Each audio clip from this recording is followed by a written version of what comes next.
मेरे सभी को नमस्कार। मैं पारस यादव बीएससी नॉलेज है प्लेटफॉर्म पर आप सभी का हार्दिक स्वागत करता हूं।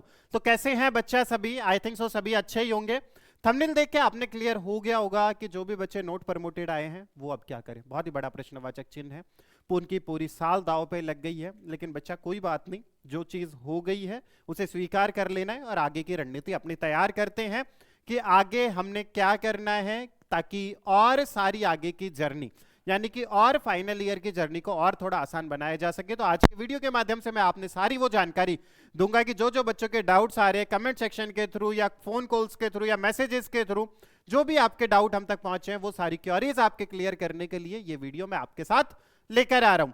तो चलिएगा देखते हैं कि भाई इसमें मामला चल क्या रहा है। ये चीज देख के आपने थोड़ा थोड़ा क्लियर हो गया होगा कि एक्चुअल में मामला बैठ क्या रहा है। कि जो भी बच्चे नोट प्रमोटेड आए हैं, तो पहली बात तो ये समझते हैं कि नोट प्रमोटेड आए कौन कौन से बच्चे हैं।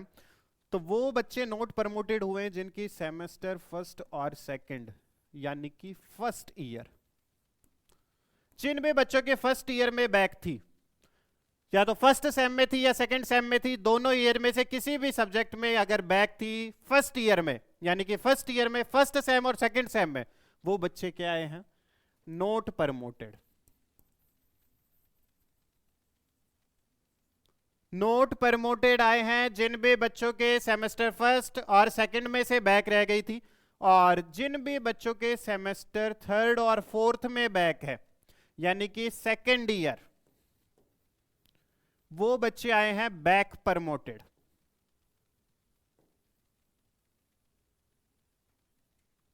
ठीक है, वो बच्चे हुए बैक प्रमोटेड। तो ये चीज आपने क्लियर हो गई होगी। और फिर पूछते हैं कि भाई सर फिर प्रमोटेड का कैसा क्या रहा होगा मामला। तो बेटा जिनकी कोई भी बैक है यानी कि नॉट अ सिंगल बैक,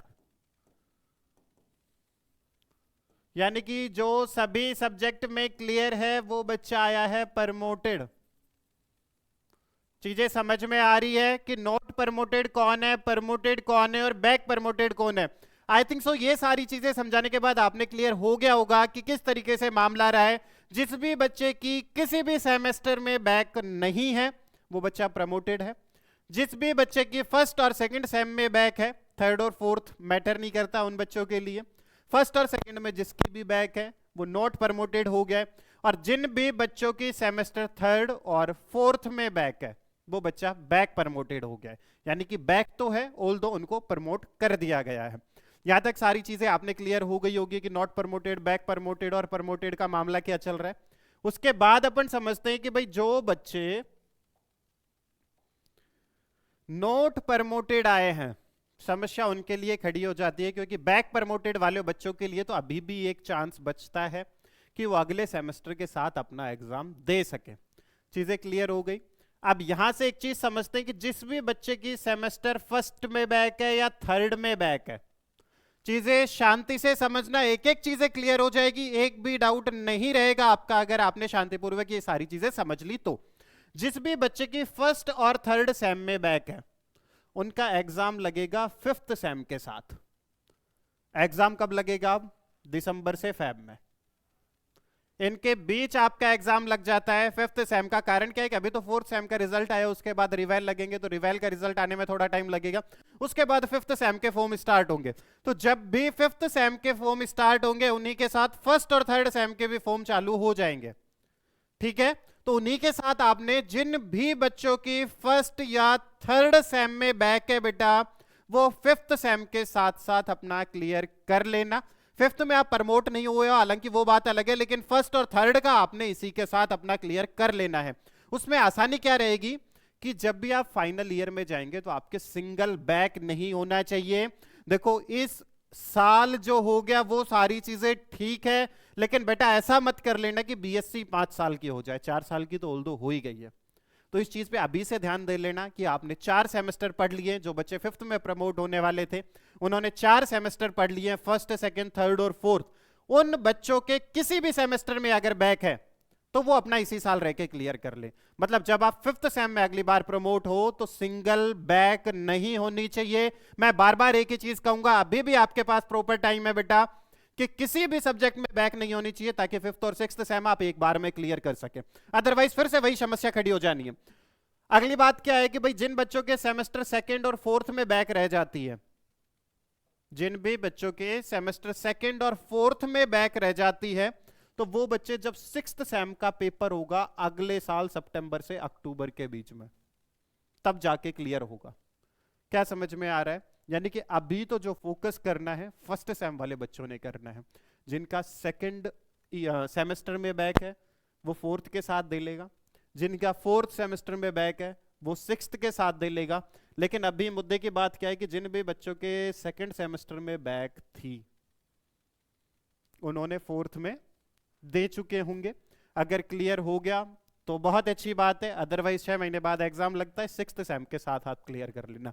यानी कि इस साल को बिल्कुल भी जाया नहीं जाने देना है। किसी भी प्रकार की अगर आपने अभी भी साइकोलॉजी बैठा रखी है कि अब क्या करें, तो ये सारी चीजें समझाने के बाद आई थिंक सो क्लियर हो गई होगी कि अभी जो बच्चे हैं जिनके फर्स्ट और थर्ड सेम में बैक है, वो बच्चे ध्यान रखें कि फिफ्थ सेम के साथ आपने एग्जाम देना है और उसकी प्रिपरेशन अभी से कर देनी। कारण क्या है कि फर्स्ट सेम और थर्ड सेम की वजह से आप यहाँ फिफ्थ सेम में पहुंचते रह गए और आगे वो गलती दोबारा आपने नहीं दोहरानी है कि फिफ्थ सेम के लिए अगले साल से फिर से समस्या हो जाए। बेटा ग्रेजुएशन 3 साल की होती है, कोशिश रहे कि 3 साल में ग्रेजुएशन हो जाए। अगर नहीं हो पाई है तो कोई बात नहीं, अगली कोशिश क्या रहती है कि 4 साल में ग्रेजुएशन हो जाए। और अगर 4 साल में भी ग्रेजुएशन नहीं हो रही है तो फिर ग्रेजुएशन करने का कोई महत्व नहीं बच जाता। कारण क्या है कि जो काम 3 साल का है वो हमने 4 का तो ऑलरेडी कर ही दिया, ऐसा ना कर दे कि 4 के बजाय 5 पहुंचा दे। ठीक है, और ये कब संभव हो पाएगा? जब आप अभी से प्रिपरेशन शुरू कर देंगे और किसी प्रकार की कोई भी ढील नहीं बरतेंगे। तैयारी जब अभी प्रॉपर हो पाएगी तो इनके फॉर्म दिसंबर से फरवरी के बीच में इनके एग्जाम कंडक्ट हो जाते हैं, यानी कि ज्यादा समय नहीं बचा है। फर्स्ट और थर्ड सेम वाले बच्चे अभी से पढ़ना शुरू कर दें और अपनी कार्रवाई आगे की तैयार करें। ये लेके नहीं बैठे रहना है आपने कि अब क्या करना है।